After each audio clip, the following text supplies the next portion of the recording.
our goal as a university is also on transforming lives. In fact, that is our theme, transforming lives. And our university is based on 6 pillars, which is basically, if I may just read, these are the values of our university: integrity, excellence, access to opportunity, diversity, community, and empowerment through learning. So what I would like to do is just give you a very quick overview of the university, then talk more specifically about the College of Business. So our roots go back to 1867. So we have been around for a long time. And in fact, we have started a campaign called Forward 150, which talks about, how to take the university forward after a history of 150 years. So we are not very big in terms of size. We are just a little over 8,000 students. And one of the unique things about our university is we believe a lot in interaction between the professor and the students. So the class sizes are limited by design. So we don't want, some universities have like 300 students per class. So you can imagine when you have such a large class size, the message may not get through very clearly. All right.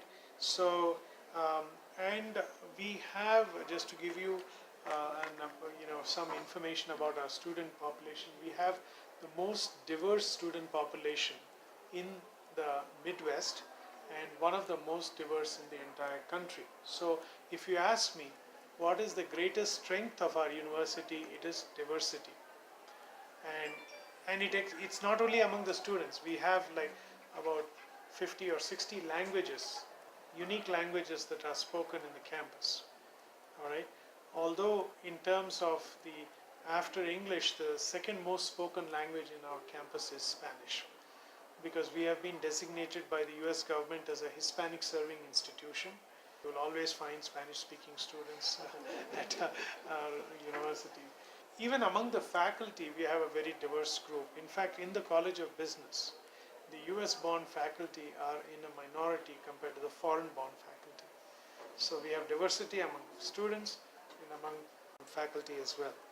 Now, at this point I want to mention is, we believe in giving our students an opportunity to showcase their research. So every year for many years now, we have a student research symposium where students present research papers that they have done under the guidance of a faculty member.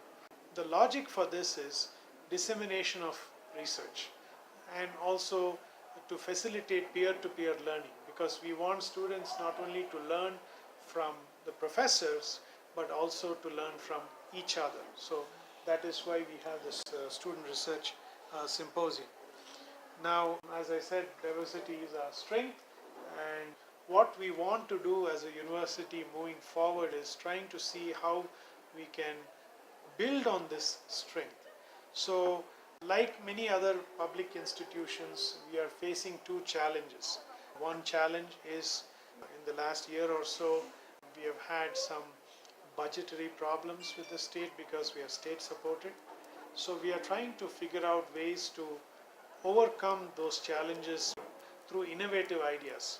So for instance, we are trying to build international partnerships to get students from abroad, which will not only help us with the budgetary issues that we are facing, but which will also help our enrollment in our classes. So we want to address those 2 issues. So, and we have partnerships with many universities, and since your mission and our mission, there seems to be a close match, and I don't think you're officially a partner yet. We can look into that possibility. Of course, I am only a faculty member. This is handled through the Office of International Programs, but we can certainly explore that option. This is just a profile of our students from the fall 2018 semester. And now we believe in student engagement. See, when you have a lot of student activities, it gives students a feeling of ownership with the institution in which they study.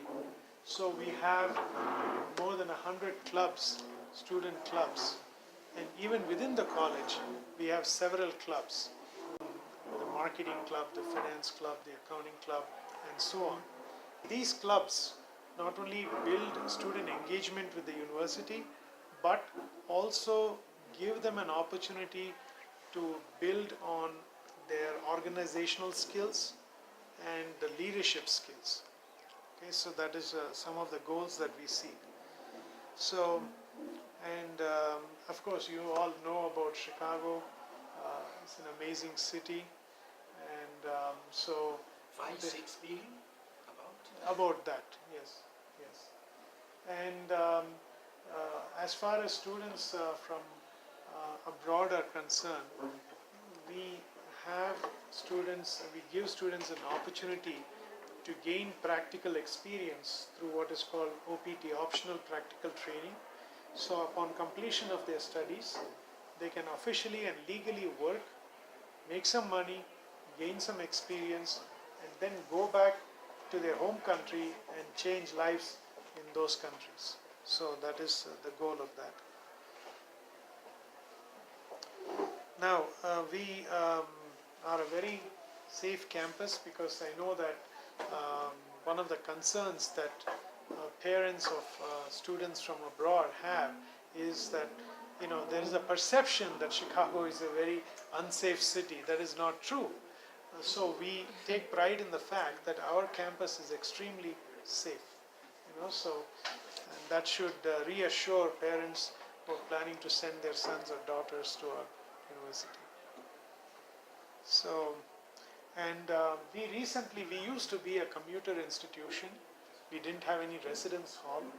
Then recently we have a new on-campus housing called the Nest, which is really a top-notch residence hall catering to both undergraduate and graduate students. And so you can see some pictures of the Nest. It looks pretty good. And so if any students come from your university, they can stay in the Nest. They'll feel very comfortable. It's very convenient as well. So.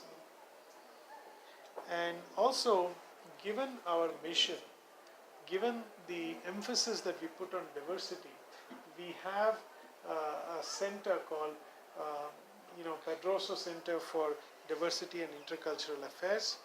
And so this center tries to organize programs not only for the students in the university but for the community at large, which deals with intercultural issues, and they even have some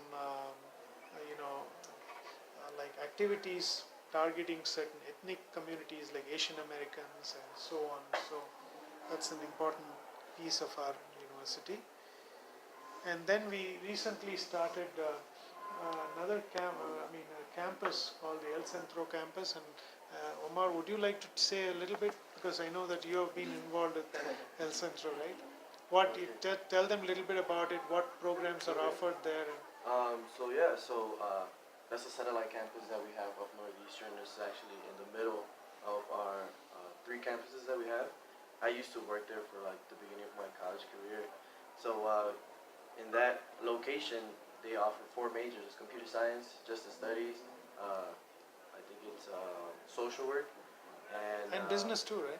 And business now, right? So it's basically just a small satellite campus that's just like how you have your other campuses. It's just so that you don't have to be traveling all the time. You have a center campus to actually, if it's closer to home, you can take your classes there. They're offered, if they're offered, right? There's also a lot of activities. So you see like that picture over there, there's a lot of things that happen, like small galas, presentations of speakers that come in. They have, the sizes are always going to be small because that's the emphasis that we have, which is that face-to-face interaction with your professor. And so it's a new, modern building that was actually built by a Colombian architect. His name is Juan Moreno. I'm not sure if you know who he is. He made the building to the benefit of the students. So it's it's a small rectangle, super modern and with its architect, but it benefits the student where everywhere you cross, you interact with a student. There's no avoiding, interactions. Yeah. And also when you drive down the highway, You cannot miss this building. Yeah. It's a bright yellow So many building. people there. Twinkles on display. Yes. And so we have many international partnerships, like I was telling you. And what we are doing now, see, the way the traditional partnerships have worked at Northeastern is, supposing a student from one of our partner universities comes here, they comes to our university, they pay tuition to their home institution, they don't pay tuition to us. And when our students go there, it's the same way around. But now we are trying to explore newer models. So we are currently working on a partnership, I mentioned it, with a world-class private business school in India. And that model is very unique because it's an MBA program. It's a two-country MBA program. So the students will be screened by this school in India, and if they meet the requirements, of course we get to veto their decisions. In some parts of the world, the undergraduate degree is 3 years instead of the US model of 4 years. So when we did research on this, we found that there is no uniform nationwide policy on acceptance of 3-year students. And we are a state institution, so we are bound by the mandate of the state of Illinois. So we found a way around it. So I told you they will be taking 16 courses. Out of that, 5 courses they will transfer. So what we have done is, those students who join that school in India with a 3-year degree, they will get a postgraduate certificate for the other courses that they take there. So that postgraduate certificate plus their 3-year degree, we are saying it is equivalent to the US 4-year degree. So then they come to Northeastern and they will get an MBA from us. So this will help us in 2 ways, help us to increase enrollment, and it will also bring in some much needed dollars to our institutions. So these are some of the majors that we have, and we have a very large accounting program, and we have 3 colleges, College of Arts and Science, College of Education, and the College of Business. So the youngest college in the university is the College of Business and Management, to which we all belong. So these are some of the degree programs. And we have an Office of International Programs that handles international partnerships, and they take care of all the visa formalities for the students. They help them with the transitioning into student life in the US and so on. So they provide a range of services. Now this website, if I can just click on this, I'm not going to go into the details, is the main page of the College of Business. I just want to, I mentioned this earlier in the day about the AACSB accreditation. Now, Congratulations. yeah, thank you. Thank you. It was a very, very difficult process, because once we got this accreditation, AACSB is, for those students who don't know, it stands for Association to Advanced Collegiates of Schools of Business. It's the gold standard for business school accreditation. No, we're Of the- trying now to Yeah, make, to create, we already create MBA program, and it's not an MBA, a Master in Administration. mhm.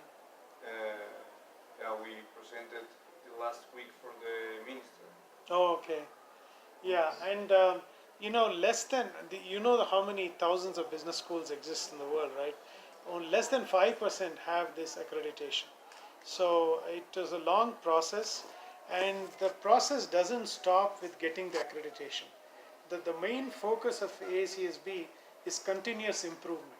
So we have to not only implement the standards, but we have to show that the implementation of the standards is getting us results. So we have continuous assessment of students, and then we take the feedback from the assessment. Then we have committees that look at the curriculum and update the curriculum to make sure that we have what I would like to call as a business-ready curriculum. Something that we teach courses which the business community wants. So right now, actually, my finance colleagues and I are engaged in a process of taking a look at the finance curriculum, both undergraduate and graduate, trying to get rid of courses that are no longer relevant, and trying to focus more on the courses that will be which will teach the skills that the business community wants. And in the College of Business, we have two departments. One is called the Department of Accounting, Business Law and Finance, and my colleague here, Dee, represents that department. And in the let me. Do you want to scroll down? No, we'll go to the next slide. Yeah. So basically, we offer bachelor's in accounting, and we also started some years ago a unique program called Master of Science in Accounting. And now this master's program, we were one of the first in the Chicago area to introduce this. This is specifically designed for those students who want to go on and get a CPA, Certified Public Accountant designation, because earlier to qualify for the CPA exam, you needed only 120 credits. Then the state of the AICPA, American Association for Certified, they changed it to 150 hours.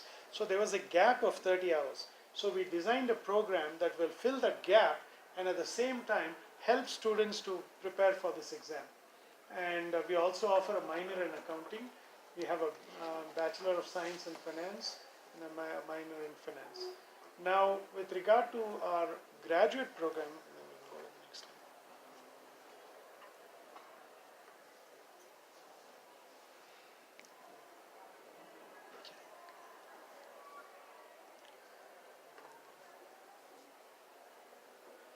Yeah, this is our other department, Management and Marketing, and let's go to program description. First one.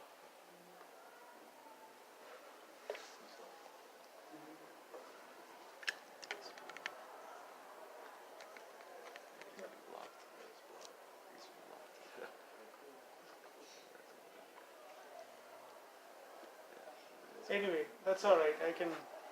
That's your image, but I don't know. We have bachelors in marketing, bachelors in management, general business administration, a minor in these areas, and then we have a master of business administration program as well. So, go to the next slide.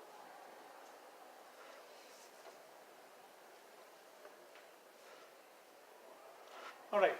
Now, you might be wondering, why did we choose Colombia for the study tour, right? So, now for several years, we have been organizing international business conference at our university. This is actually our 19th year. And what is unique about this conference is it is planned, organized and managed by student leadership team under the guidance of a faculty member and a staff member. So this year, I was the faculty advisor for the conference, and Diana, my colleague, was the staff member assisting, and Omar was the student coordinator of the conference. So what we decided was that when we started designing this conference, we decided to put more emphasis on emerging markets.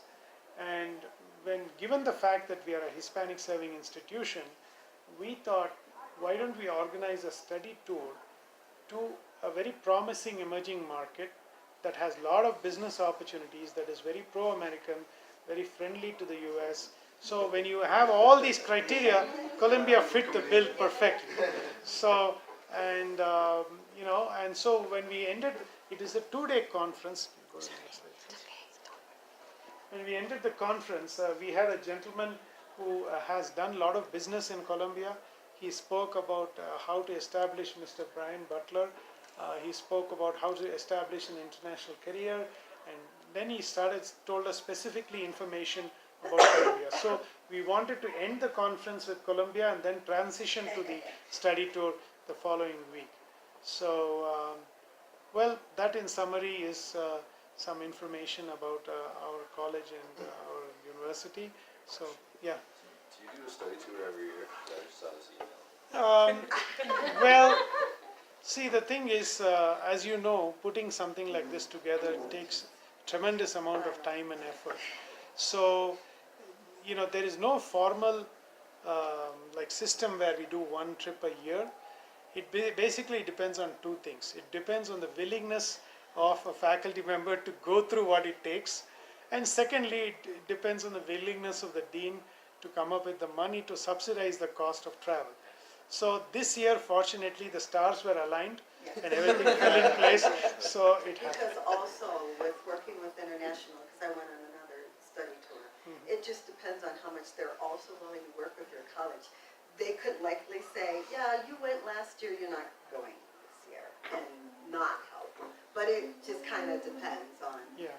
the stars aligning. Yeah, and one more thing I forgot to mention is that, we felt that we have a lot of, entrepreneurial talent in our college. So we have started a business incubator, which is a very unique thing.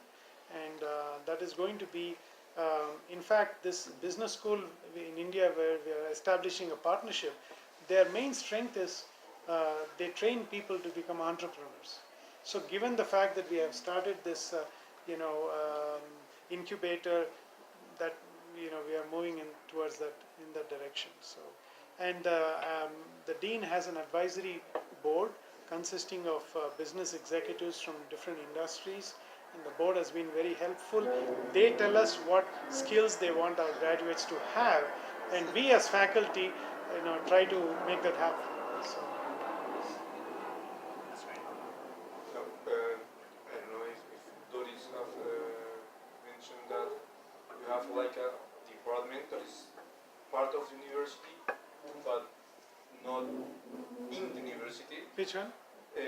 That is Progresa. It's a unit that make, like you said, incubate and support the noise, the news business.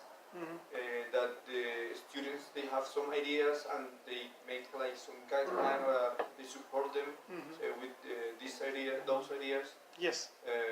and make real. And Uniminuto support them being the first client. Okay. It's like an example, they sell coffee, and Uniminuto say, okay, we help you after a process that they have already had, and they say, okay, we buy you each month this quantity for a year or for 2 years, and depends on if it continue work, then it become like a client. It's Sure. a way to support the students' idea, the entrepreneurial ideas. And so on. Absolutely. And in fact, even this business incubator that the college started, it is an initiative of the College of Business, but the dean has roped in the business community into this, so we are getting support from the business community. And one of the objectives when we designed the study tour is we want to expose students to business opportunities in Colombia, but at the same time we want them to know about the culture and heritage of the country, because I strongly believe that culture and heritage has a lot to do with business. So that is the whole idea. So prior to this, the other study tour that I've done in the South American region, I did a study tour to Peru. It was, in fact, when I did the study tour to Peru, I'm sure you're familiar with the Economist magazine, right? Yeah. So the Economist magazine had a Peru summit in Lima when we were there, and we got to attend that summit, and we had the unique opportunity to meet the former president of Colombia, who was the president during the time of Pablo Escobar. I forgot his name now. He was the one who actually took care of that problem, so I forgot. He was so nice. I'm sorry? Yes, exactly. Thank you. So he posed for pictures with us, he talked to us, and we got a chance to meet top government officials from the government of Peru also. Thank you. Thank you.